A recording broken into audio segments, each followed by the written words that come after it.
Monsieur Helguera, puisque vous êtes signataire d'un amendement. Merci, Madame la Présidente. Oui, effectivement, je rejoins complètement la Présidente Rabault et Madame Kuster, parce que si il faut qu'on finance pour être membre de conseil d'administration, pardon, chers collègues, mais on ne serait pas membre de beaucoup de conseils d'administration, et pourtant, le nombre d'organismes extra-parlementaires dans lesquels on siège, sans pour autant les financer, poserait problème.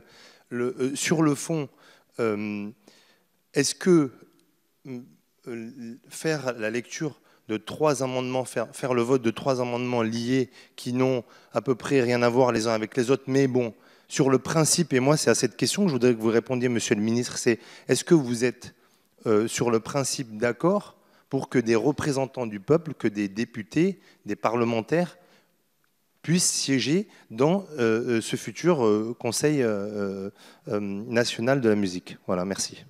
Merci, Monsieur le député. Monsieur le ministre, vous avez la parole. Oui, merci beaucoup, Madame la Présidente. Alors, vous savez, j'ai été député pendant 11 ans et demi. Donc, je sais l'importance que peut avoir le rôle des députés et plus largement des parlementaires. Je pense que ce n'est pas le rôle des parlementaires d'être dans les établissements publics, dans des EPIC, pour s'occuper d'une partie exécutive, d'une certaine façon exécutive dans le conseil d'administration. Le rôle du parlementaire, c'est de contrôler, c'est d'évaluer, c'est pas d'être acteur d'une certaine façon des différentes politiques publiques en tant qu'acteur. Il est là comme pour contrôler, pour évaluer. Et quand vous êtes très difficile pour des parlementaires d'évaluer leurs collègues qui sont membres d'un conseil d'administration. Et donc, moi, je pense effectivement que, en l'occurrence, pour un EPIC, ce n'est pas la place des parlementaires. C'est pour ça qu'on ne le prévoit pas. Deuxièmement, Madame Kuster, vous ne pouvez pas nous dire très souvent, parfois à raison, bien souvent à tort, que le gouvernement ferait tout de son côté sans discuter et sans prendre en compte l'avis des personnes directement concernées par les politiques qui sont conduites, et nous reprocher aujourd'hui de prendre le temps de la discussion. Il y a eu du temps, mais oui, mais c'est très compliqué. Bien sûr qu'il y a 2 ans, il y a même 9 ans, on a déjà rencontré les professionnels. Pour autant, de reprendre le temps de discuter avec eux pour s'assurer que les dispositifs qu'on va mettre en place leur conviennent et qu'on ne se trompe pas, je pense que c'est tout à notre honneur.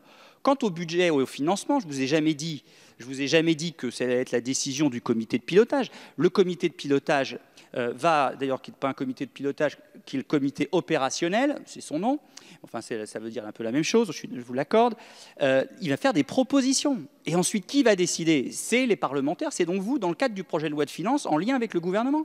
Donc vous allez avoir la main sur le PLF en fin 2019 pour le PLF 2020.